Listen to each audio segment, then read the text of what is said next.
My name is Dese'Rae Stage. I am a photographer, a writer, and the creator of the Live Through This project, which is a series of portraits and stories of suicide attempt survivors. On June 27th of 2006, I found myself lying alone in a beige hospital room.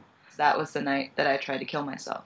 I'd spent the 3 years prior to that night trudging through school and work full-time, fighting my brain's inclination to sabotage me at every turn, loving this person who had become incredibly abusive to me over time. At that point, I had been actively thinking about suicide for about 2 years. When I found out that my girlfriend was cheating on me, the tiny glimmer of hope that was left in me was just gone. It disappeared. I stopped eating, I was cutting myself every day, and I wasn't sleeping at all.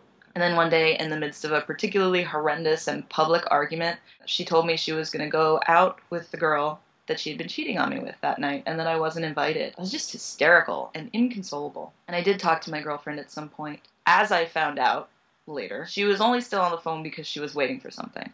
And within a few minutes, I knew what that something was. It came in the form of who knows how many police officers and paramedics pounding on my door, storming into my very small living room. So then I was deposited unceremoniously into the back of this ambulance. Eventually a psychologist came in to do the evaluation, and he asked me the standard questions, but I gave him the answers he wanted. I insisted that I was not suicidal, that I was just having a bad night, and then I was delivered into the drunken arms of my friend Allison. In that moment, I knew that I very much wanted to live, so I made this promise to myself, and it wasn't to anybody else or for anyone else, it was just for me. And the promise was that I was going to find a way to stop hurting myself, no matter what. I went home the next day. I called my best friend in Texas, and I told her what had happened. I lived with my best friend for about 3 weeks before grad school started. Oftentimes after a suicide attempt, when people go into hospital treatment, they say that the 30 days after that are the most important. And I do truly think that even though I wasn't hospitalized for any period of time, that those 3 weeks are probably what saved my life. I had the support of my family, even though they were far away. But I was there with my best friend, someone who had known me since I was 15, who didn't judge me, and I know that I will probably live the rest of my life having suicidal thoughts here and there. The difference now is that I know what my tools are. I know what works, and I know what doesn't work. I know not to listen to sad music when I'm feeling suicidal, and that's such a silly thing. You don't think about it, but that is a way in which I wallow. And it can be dangerous. But now I have a therapeutic team, a psychiatrist and a therapist who are incredibly collaborative.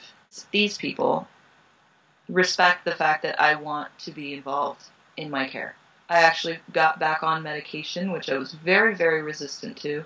I don't think that it's the right answer for a lot of people, but I found one that is the right answer for me so far. I have a very supportive partner now. I'm having a bad day, I accept that. And I go and do something that I like to do. I'll take a walk, or I'll get myself one of those giant $9 Starbucks coffees and just read a book, something, or go to the movies alone. I do what makes me feel good. It doesn't have to be sleep or exercise or eating healthy. The list that people go down, because it's about finding what works for you. I also have this amazing work that I'm passionate about that is very much related to my own struggles. And in doing that work, I've built a community. I know over 100 people who have similar experiences and who I could talk to at any time. I think the key thing that I've learned that sounds very cliche to a lot of people is that I'm not alone. When you're in that place, you feel alone. And you feel alone in a way that is indescribable. I've learned that even when I don't feel that, I have to remember, and even if I don't believe it, I have to remember that I am not alone, and that there are people who want to hear from me. There are people who want me to live. There are people who value me. Social media is proof that you are not alone, and there are ways to find help, and there are strangers to talk to who could save your life just by having a conversation with you. Waiting can save your life, even if you just say, I'm going to wait for 10 more minutes before I do this. Or I'm going to wait for an hour. I think sitting still saved my life, too. If you are a person who has had these experiences before, like I have, you start to kind of know who you are and when things might go wrong, what your triggers are. And it's important to try and give yourself a plan. If you're a person who hasn't had experience with this in the past, you gotta know that it's okay to reach out, that it's okay to ask for help. A big part of that is knowing who to trust. Don't just go to anybody. Find someone who you know will hold your hand. Sometimes you can't get therapy, but if someone is sitting there with you, listening to you and talking to you, that simple act could save a life. It really could.